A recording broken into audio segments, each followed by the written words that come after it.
Dalla Fondazione Agnelli, che ha fatto un'analisi delle scuole migliori d'Italia,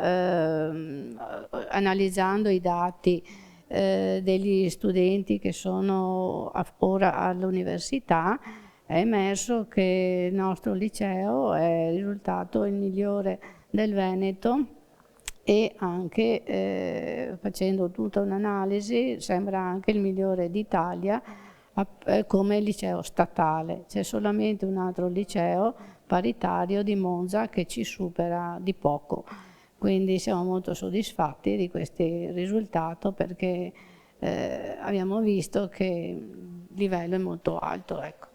Purtroppo, dico, gli artisti sono pochi, però una scuola come questa può formare degli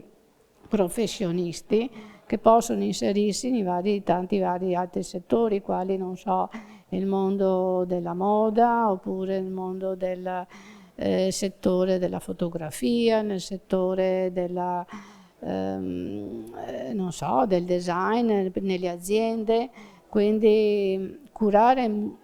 aspetti che richiedono delle competenze artistiche, ma questo non significa essere artisti, significa essere dei bravi professionisti e con capacità anche creative. La differenza tra un liceo e un istituto tecnico è soprattutto quello di sviluppare, noi cerchiamo di sviluppare la creatività, perché la creatività è l'aspetto più difficile da realizzare, mentre una preparazione tecnica o professionale si può raggiungere semplicemente facendo un esercizio e con una preparazione scolastica, mentre lo sviluppare la parte creativa, questo è un grande nostro sforzo che facciamo.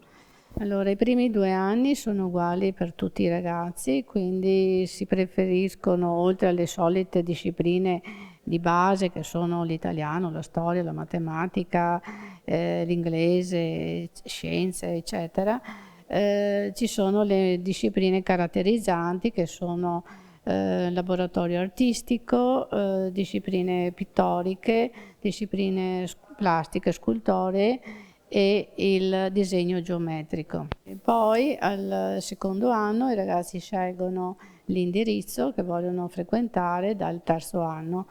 Noi abbiamo una scelta molto ampia perché abbiamo indirizzi di architettura e ambiente, grafica, arti figurative, che significa pittura e scultura principalmente, design della moda, design del gioiello, design industriale e audiovisivo e multimediale. Allora, la scuola si è attivata con questa attività a distanza, svolgiamo le lezioni, soprattutto quelle di laboratorio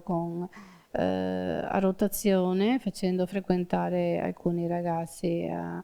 la mattina e anche il pomeriggio, soprattutto appunto i laboratori, e a piccoli gruppi in modo tale di limitare il rischio Covid. Sappiamo dai ragazzi che ci sono comunque difficoltà perché le lezioni sicuramente non sono come quando sono a scuola e soprattutto è un po' un problema il fatto che sono amareggiati della situazione e la stanno vivendo con particolare sofferenza.